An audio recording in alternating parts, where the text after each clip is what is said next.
Assalamualaikum warahmatullahi wabarakatuh. Hari ini kita akan belajar syarat rukun, sunnah, dan pembatal puasa. Simak baik-baik ya. Syarat wajib puasa. Yang pertama, Islam. Seseorang yang berbuat amal-amal kebaikan dengan ikhlas tetapi masih dalam keadaan kafir, maka seluruh amalnya tidak akan diterima oleh Allah Subhanahu wa taala.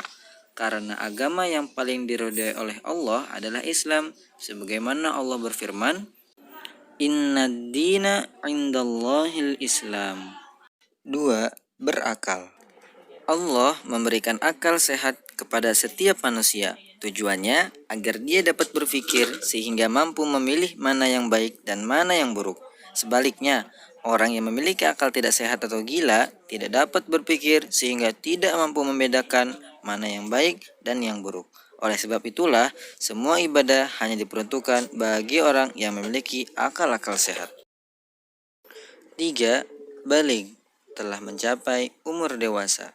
Kondisi baligh ini ditandai dengan beberapa hal, diantaranya bermimpi basah, dan khusus bagi anak perempuan adalah mengeluarkan darah haid. Juga bagi anak yang sudah mencapai umur 15 tahun, maka sudah dikategorikan sebagai baligh. Yang keempat, menetap. Maksudnya, orang yang dalam keadaan menetap di suatu daerah berkewajiban melaksanakan puasa Ramadan, yakni dia bukan seorang musafir. Adapun jika orang tersebut berpergian ke suatu daerah yang jauh dari tempat tinggalnya, maka syariat Islam memberikan keringanan untuk membatalkan puasa yang sedang dilaksanakan. Tetapi, dia wajib menggantinya pada hari yang lain. Yang kelima adalah suci dari haid dan nifas sepanjang hari. Mengapa? Karena ketika haid dan nifas, wanita dibatasi dalam aktivitas ibadahnya. Contohnya, dilarang melaksanakan puasa, sholat, dan memegang Al-Quran. Keenam, dilaksanakan pada waktunya, sesuai firman Allah dalam surah Al-Baqarah ayat 187. A'udzu billahi minasyaitonir rajim.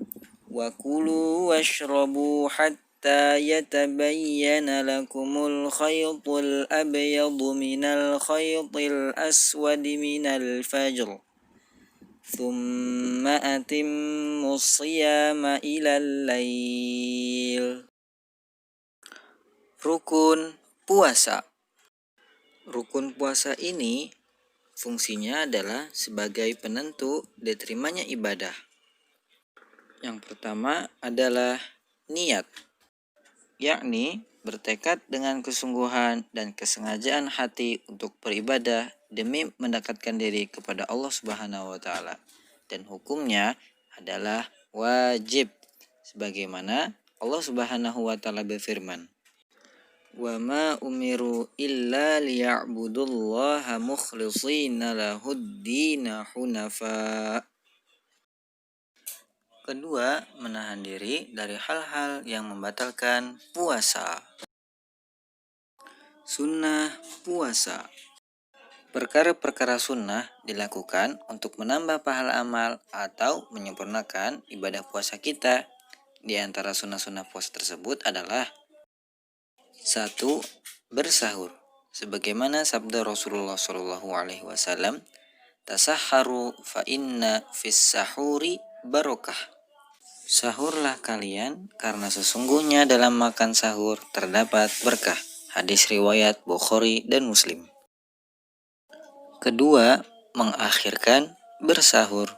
Hal ini merupakan sunnah Nabi Shallallahu Alaihi Wasallam.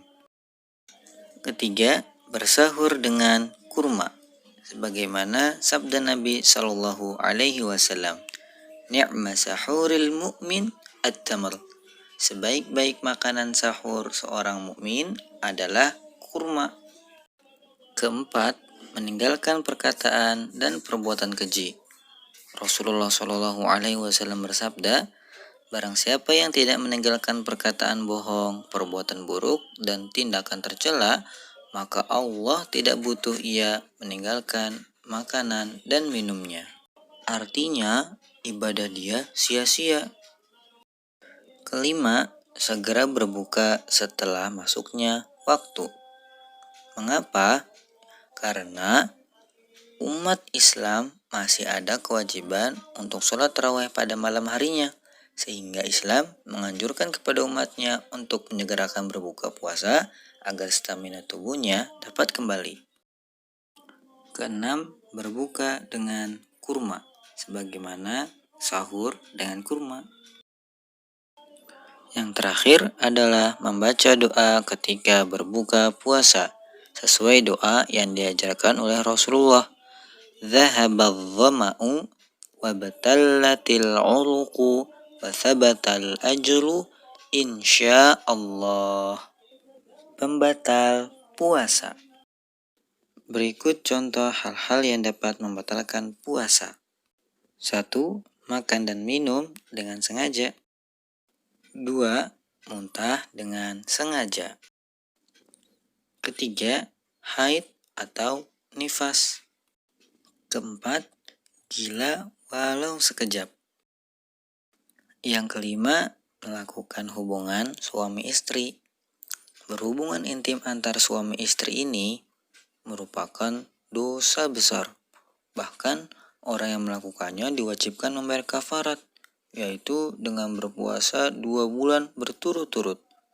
Apabila ia tidak mampu, maka dengan memberi makan 60 orang miskin. Dalam satu hadis yang panjang, Rasulullah juga mengisyaratkan bahwa kafarat dalam melakukan hubungan suami istri di siang bulan puasa Ramadan, yakni yang pertama, membebaskan budak, yang kedua, berpuasa 2 bulan berturut-turut, dan yang ketiga adalah memberi makan 60 orang miskin. Demikian sudah materi pada bab 2 dari puasa. Tentunya ada hal-hal yang lebih dalam yang belum sempat tersampaikan. Maka dari itu, bagi ikhwan dan akhwat yang ingin menanyakan seputar puasa ini, maka dipersilakan untuk bertanya. Wal akhir, Rabbana zidna ilman wa barakallahu fikum. Thumma assalamualaikum warahmatullahi wabarakatuh.